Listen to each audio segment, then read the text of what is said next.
I'm in the locker room drinking a bye. And I said, hold on. Can we take lemon water and make it taste good? Can we give it flavor? We've got over 300 investors, and I have an incredible obligation to return on capital for all of them that have invested in this, invested in me, invested in Lemon Perfect. Candidly, Justin, last year, maybe not so much our investors, because I think they know me well enough to know that we're going to fight to the death, but certainly the external world in food and beverage, they were certainly putting our coffin in the ground. Now, the problem is that they forgot to put the nails in it.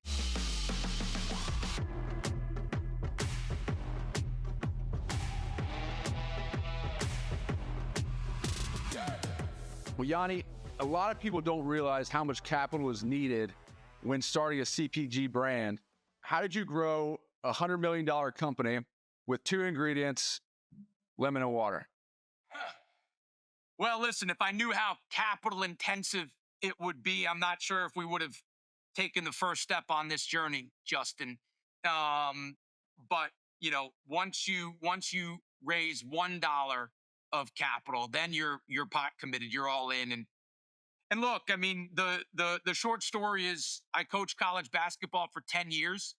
My last year coaching, I was at the University of Nevada in Reno. A friend of mine wrote a book on the ketogenic diet. In the back of Matt's book were all these sample meal plans. Every day started by drinking organic lemon water, lemon juice, and water. And I hated it. Buy organic lemons, cut the lemon, squeeze the lemon, juice all over, bland taste. I mean, so many mornings, I just threw my hands up in the air. I said, there has to be a better way. And, let's fast forward and we can get into the founding story with a little bit more depth as the podcast moves on. But 2 ingredients ended up becoming 6 ingredients, right? We added a sweetener system. We added natural flavors, vitamin C, so that we could tell 100% vitamin C story.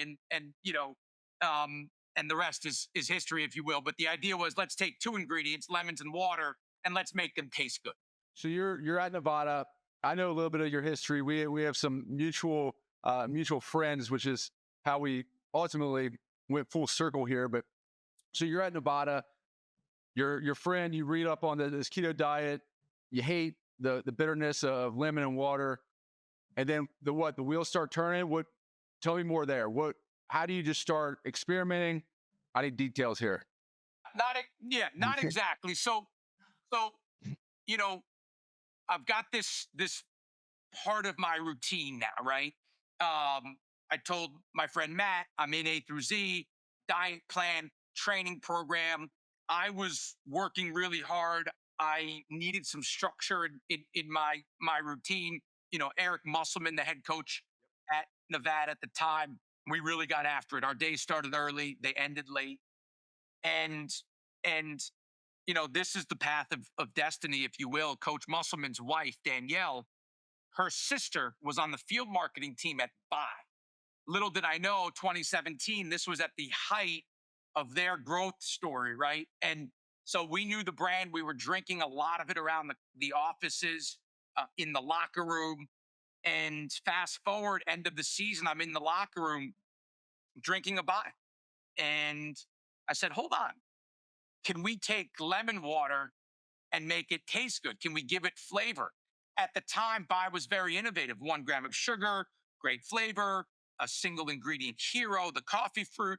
And that was the seed of the journey. Now, I didn't run out of the locker room that day and start a beverage brand. We lost to Iowa State a few weeks later in the first round of the NCAA tournament in Milwaukee.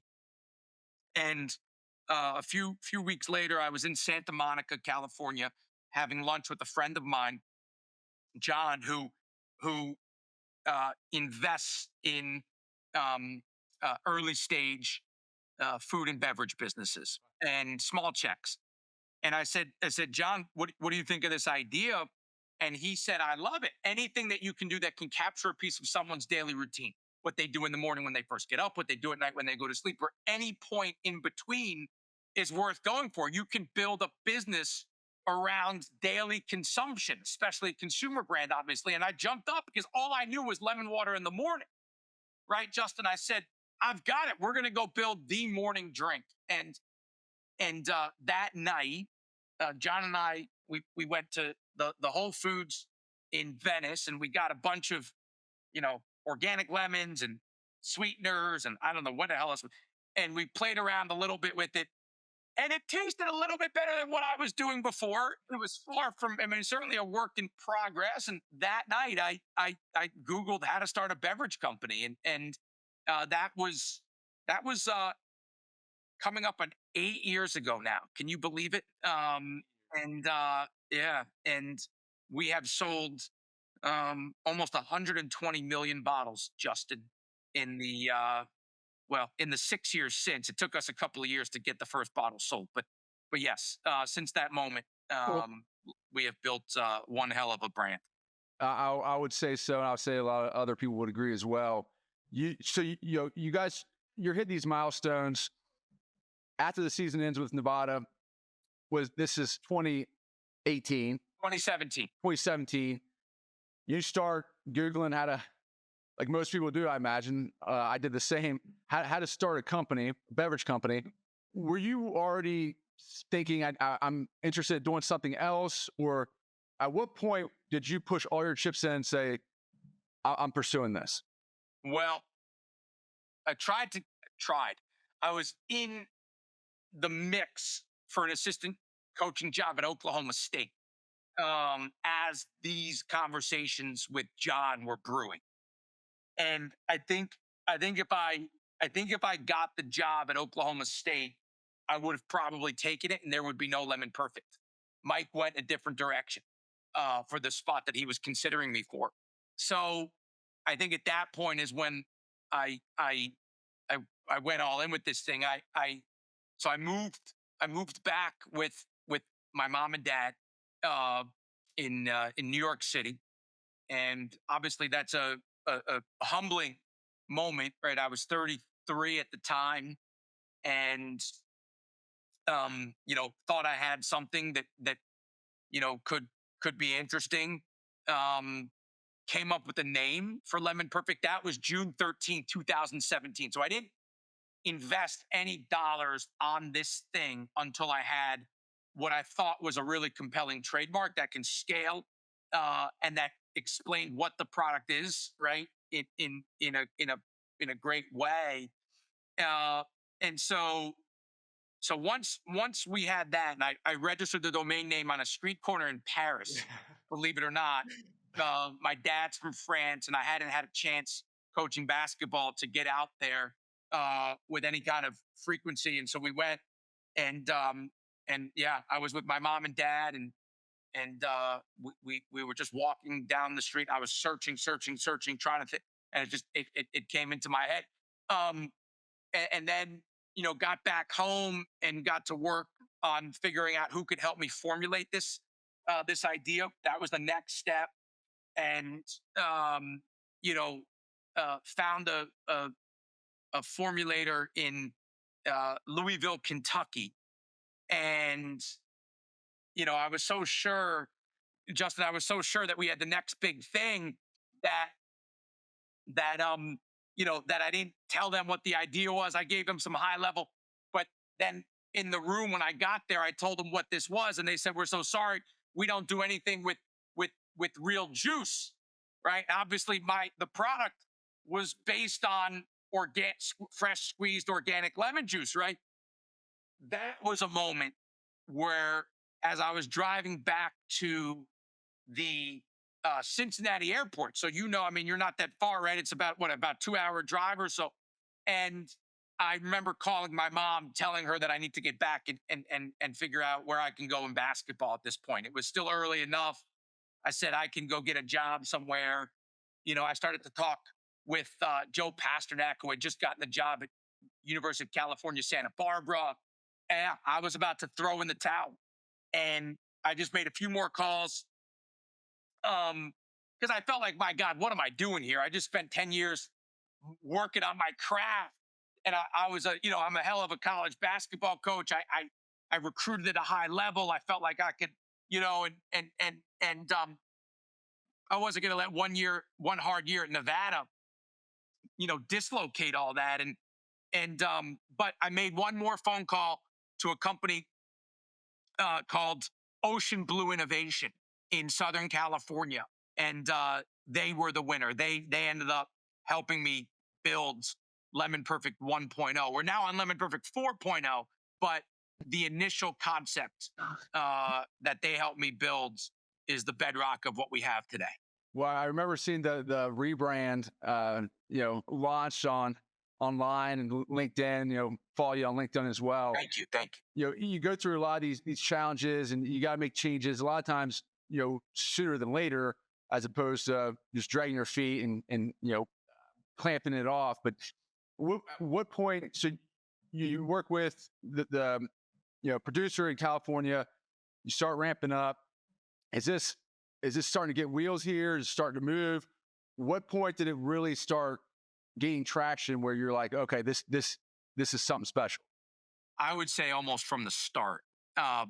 So, the idea was let's be a mile deep and an inch wide on day one, right? And so once we had the product and we had raised our seed round, I moved to Southern California because I had met a beverage incubator, sales and supply chain beverage incubator, critical mass group. Dan Morad on the sales side, Robert Alschuler on the supply chain side. Robert was in Orange County. Dan was up in the South Bay in Los Angeles County, and I just said I'm going to be around them because I think that they can help me figure this thing out. All right, chart my path, and so I moved to Southern California in part also because I had a relationship with the management team at Bristol Farms through one of my college friends whose dad was on the management team at Bristol Farms. And so I said, well, I think we've got a chance to get into Bristol Farms. So, 12 stores to me, I sat there and I said, whatever we need to do, like that would be the greatest thing in the world if we could sell this thing in 12 stores. And so I did. I moved to California March 6, 2018 with 2 boxes and a dream. I didn't bring much with me at all. I said, this is a time, Justin, to start fresh and, and settled in and spend 3 years there. So we were hyper focused on winning in 22 stores, Bristol Farms, Erewhon, Lazy Acres. And we were just relentless. We demoed in those stores almost every day. We spent all of our time, all of our resources talking to consumers, building great relationships with those retail stores, store managers. We started as a keep refrigerated item, so we had to be kept cold and in the produce set. So there was only so much that we could do, but we started to take more cooler space, more cooler space. We demoed hard. Our price point was very approachable in a sea of $4 and $5 and $6 and $7. We were sitting there at $2.49, and that gave us, a great trial in that set. And then we took that data and we built a hell of a story from there. I would say so. You face a lot of adversity, Yanni, to say the least. You get over that initial hurdle, which is just getting it on the shelf. I think, creating a solid product.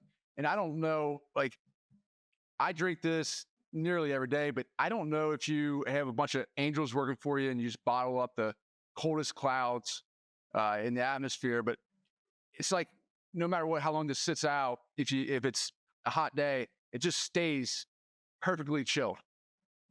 So you have an awesome product, you get it on some shelves, consumers start buying. When do you start building out a team? We hired our first full-time employee about 18 months after we raised our first dollar of capital, and that would have been about 9 months after we sold our first bottle. At the beginning, I tried to maximize our resources. So I hired all fractional resources, fractional sales team that also had a merchandising team in Southern California. Check that box. Fractional demo team. Check that box. Fractional supply chain team. Fractional finance team. Working with some marketing agencies. And I kind of just directed the traffic on all of it. Um, and it was a really good way to start because it was efficient. It allowed us to test and learn. And then our first hire uh, was a sales leader, and we built out our team from there. And I've built the business to 50 people. But um, yeah, for the first, while we were only in Southern California, I really focused on just fractional resources, and I think it was appropriate while we were figuring out if we had product market fit. So build out the team. You move away from the fractional. I imagine you start bringing some resources in house. When and where do you start working with people like Beyonce, people like Blake Griffin to raise more capital and scale this company that's really taking off? Justin, I've never sold Lemon Perfect.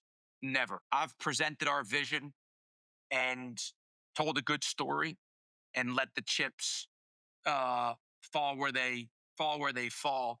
Um, you know, and I'm also very fortunate that through my web of basketball, um, that and even my college network and my high school network,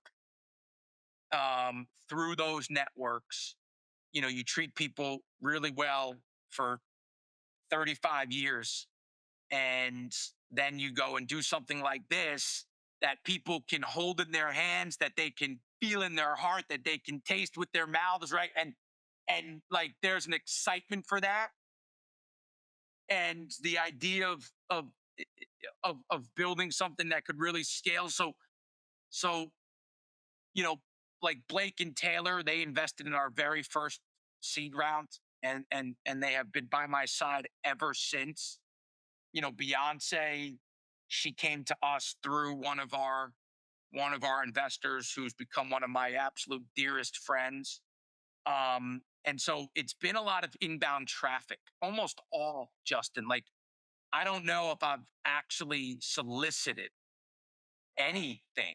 Um, like even Yeah, I can't remember if I've sent a cold email. I don't think I ever have. I mean, even yesterday, we're raising a round right now, and I'm on the phone with my good friend Joe Pasternak, who's still the head coach at University of California, Santa Barbara, and he loves Lemon Perfect. And while we were on the phone, yelling and screaming about recruiting stories and all that, and Joe's wired like I am. He said, "Oh, you got to meet, my dear friend and our biggest booster." And we spoke last night over Zoom, and like it was one of those magical Zooms. And I was like, "My God, I'd love to have this guy join our story." And so it's just, it has been um, bridges that have been built through my basketball journey, and I joke around often, Justin, that when people ask me, well, I want to go start something, right? I want to go start this or start that in this world of food and beverage. I sometimes joke around and I tell them, go coach college basketball for 10 years and then come back to me, and we can have a conversation at that point. I'm glad you brought that up. I love that story. I think that's something that's often overlooked and definitely forgotten in the world of business is how important those relationships are, regardless of when they are built. They're crucial to growth, personally, and that's business. The coaching piece. You have a team of 50, you mentioned. How has coaching Division I basketball at the highest level, how has that translated into managing a team, building your culture, and your energy is contagious. I'm sure that translates, but how is that translated into running a Lemon Perfect? Well, look, there's a scoreboard in both businesses, right? So you have to be hyper competitive. In college basketball, it's a make miss game. There's a scoreboard, win lose, right? Uh, there's only one team standing at the end of each night, and certainly at the end of the season, one champion. In beverage or any entrepreneurial endeavor, there's a scoreboard, right? It's gross revenue, it's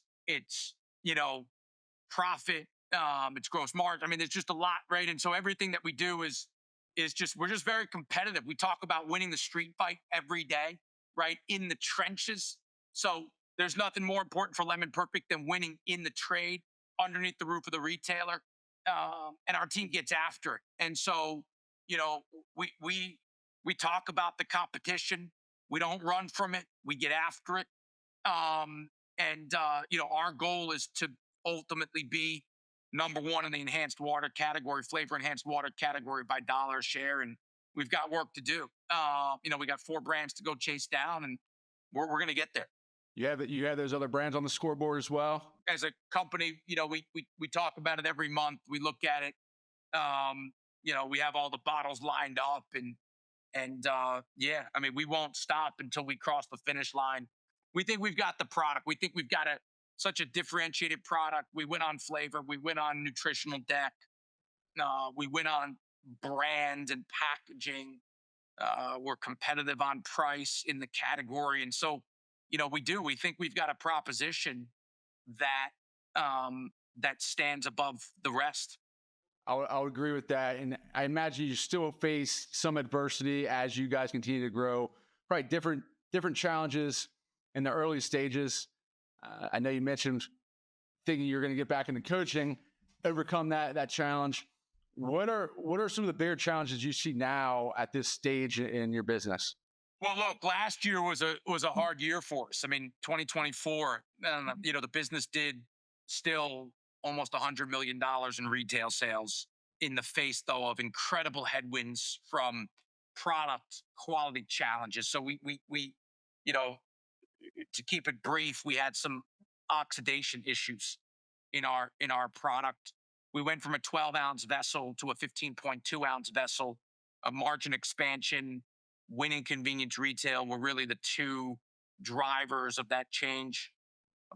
For me. I don't know if you recall, but a couple of years ago now, over 2 years ago now, there was a very damaging article that came out on erythritol and elevated levels of erythritol in the blood having association with elevated risk for cardiac events, stroke, heart attack. And there was no way that I was going to continue on this journey with that gorilla in the ring. And so we take erythritol out. We start running the 15.2-ounce bottles. We ran at the beginning our 15.2-ounce bottles on an interim line before the line that was being built for us was ready.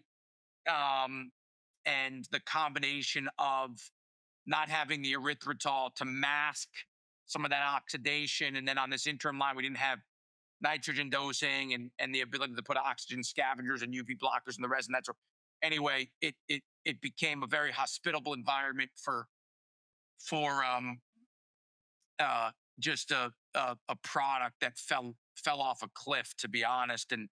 And we had to fight back through that, Justin. So ultimately, for us, we ended up. I was in a really dark place last summer.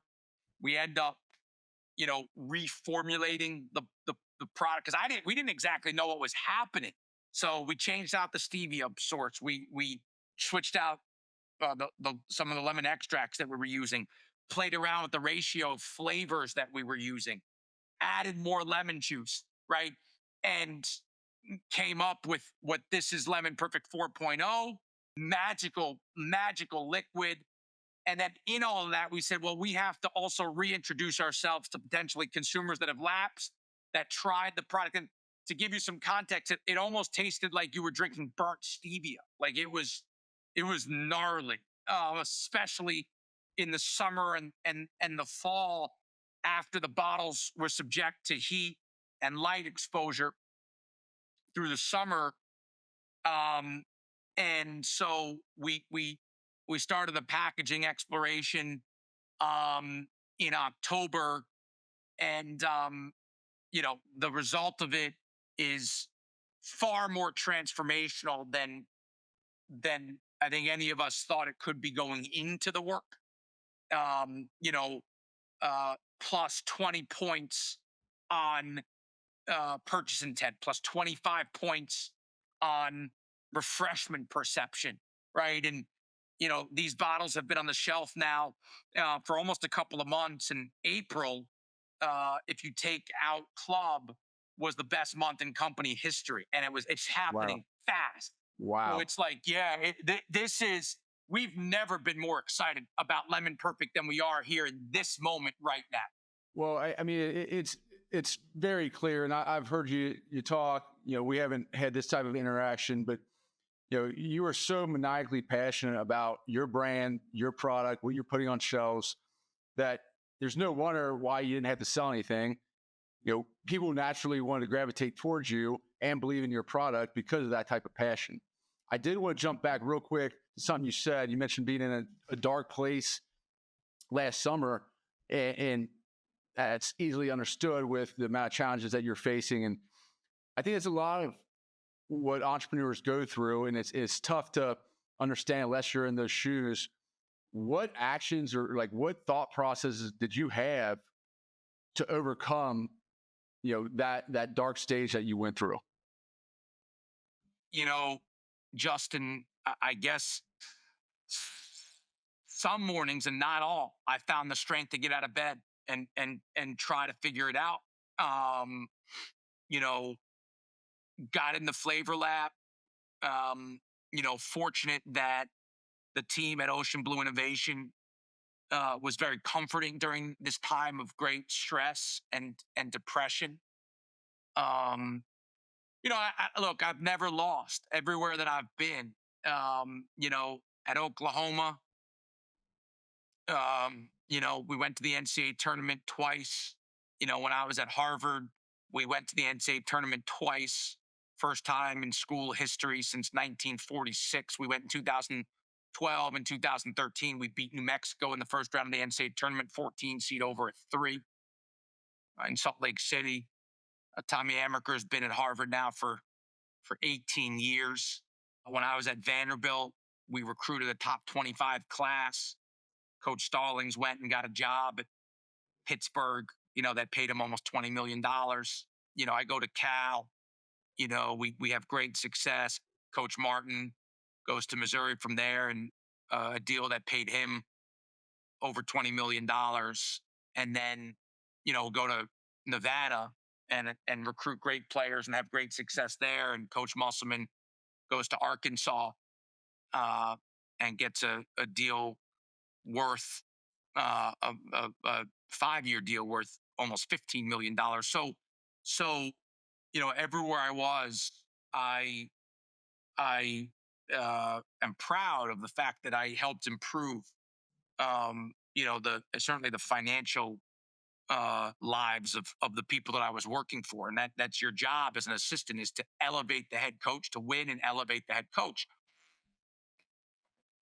But for me here, now I'm in that first chair, and we have investors, and it's life or death in a lot of ways when you invest your whole life into something, as I have here. Um, we have to find a way to the winner's circle. We've got over 300 investors, and I have an incredible obligation to return on capital for all of them that have invested in this, invested in me, invested in Lemon Perfect.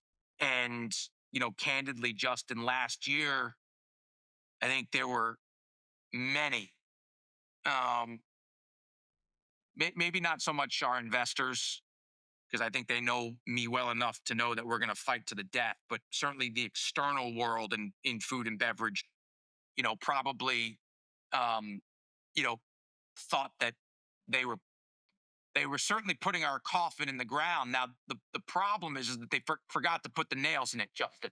And now this thing is set up. This thing is really set up to be $1 billion business, and maybe a whole lot more.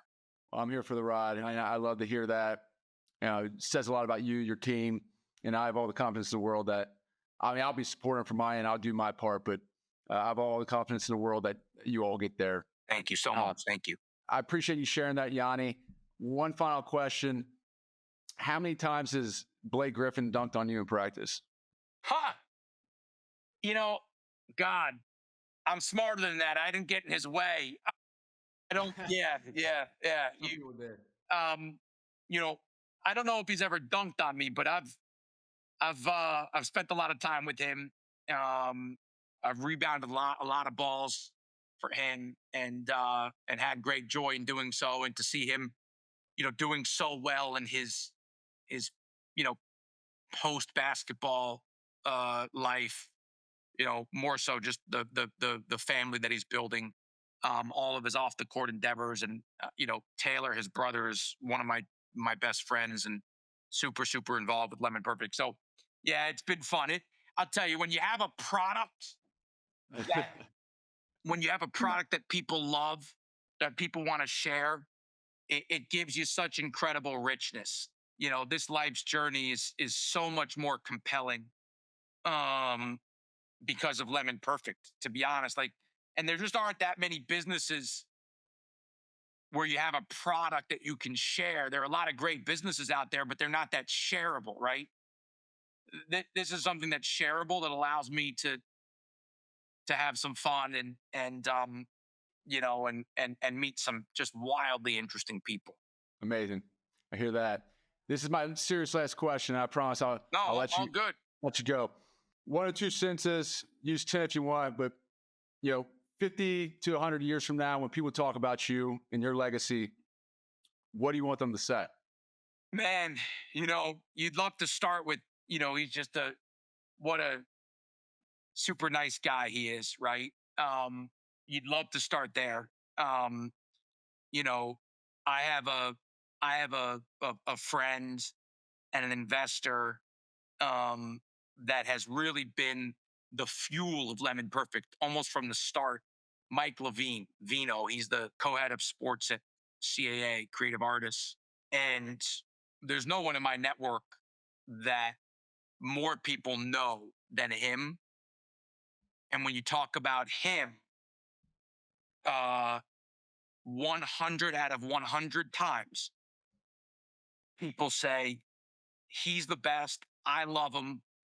I don't know how he does it. He's the nicest guy. He's a killer. He's a friend. I mean, it's like, you know, and I'm sitting there saying, my God, I'd love to have just 10% of the way that people talk about this guy. Um, you know, and on top of that, it would be really special if Lemon Perfect has look, in 50 years, I will always be the founder. I will not be the owner of this business. Um, can we create a brand and a product that can endure, um, over years and years? That would be incredible, right? If we could deliver something at that point to the world that, you know, helps people find joy, like a feeling of joy in every sip, and certainly, we think that if we get there, or when we get there, we'll have made such a profound impact on the health and wellness of people everywhere, right? I mean, so much of the dislocation of of of health is because of what people drink, and not as much as because of what people eat. Drinking your calories is really bad, right? And so, can we deliver a product to the world, that elevates joy, but at the same time makes people healthier?